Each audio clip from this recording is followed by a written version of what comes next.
soil is this really exciting new frontier where we have a lot to learn about what's going on underneath our feet and what's going on in the fields that we farm.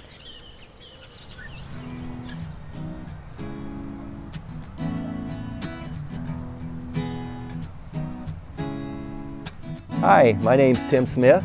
I farm near Eagle Grove, Iowa, and we're having a Soil Health Partnership Field Day today. We're going to talk about some different practices that I'm doing on my farm. The Soil Health Partnership is a farmer-led initiative that works directly on farm to understand the interactions between soil health, crop yields, economic profitability, and environmental outcomes. We're working with 111 farmers across 12 states, predominantly in the upper Midwest. Our states include Nebraska, Iowa, as far east as Ohio, and then from Missouri to the south, up into the Dakotas to the north. I first became involved with cover crops and the Soil Health Partnership back in 2013. The most obvious benefits to using cover crops and strip till or no-till on my farm are lack of erosion. I see less ephemeral gullies in my fields. That, to me, is the most obvious thing. When we get heavy rainfalls, I'm not so concerned about washouts and places in my fields that are suffering from erosion and losing soil.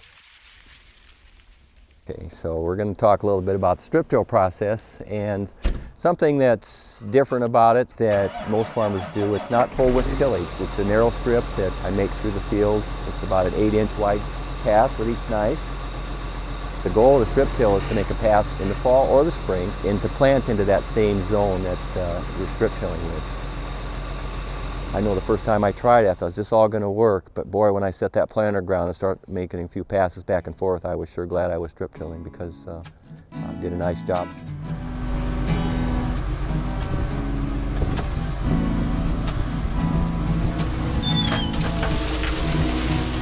Some of the advantages of the strip till process is I can apply my nutrients at that same time, so there's some efficiencies there. Some of the other advantages I like about the strip till process is I'm leaving that residue on the surface and it's protecting my soil. Well, I'm trying to just learn more about how Tim's process is working, the strip till process. He's been doing some of it both ways, and so it's interesting to look and see how it's progressing.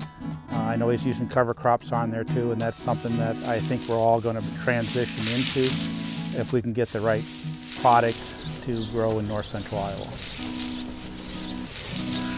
So my approach when I'm working with a farmer is to ask them about their soils and their management strategy and what they would like to achieve on their farm. And so that's one of the unique things about the Soil Health Partnership is that it's really farmer-led and farmer-focused, and that we want to work with each farmer on what their specific goals are for their farm and what is feasible to incorporate with their management strategy. All right, welcome to the soil pit. Let's see what's going on in Tim's soil. We start to kind of look down through the A horizon. We see clay deposits, and the clay has moved from the A horizon into kind of a transition layer. To move down, we have a heavier amount of clay. It's harder to poke through this transition layer into the subsoil, kind of a B horizon. And again, with that rain that helped form the soil over time, we see some changes in color indicative of this. And the changes in color that we see more of a gray soil that's called glaine, the gray color, and that's what's known as a redoxomorphic feature, the absence of oxygen, high water content in the soil. Another thing we can look at that's also a redoxomorphic feature would be these deposits of iron.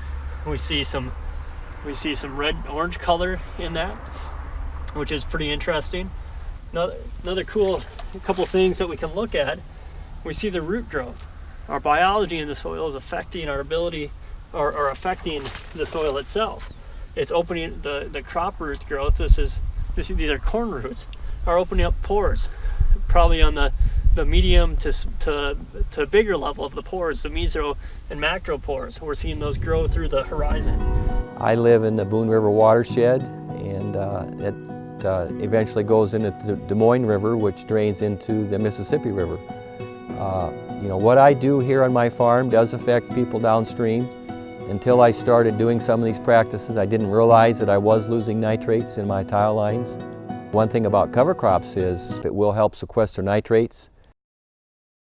I think soil is really exciting because it is literally the foundation of everything that we do in agriculture.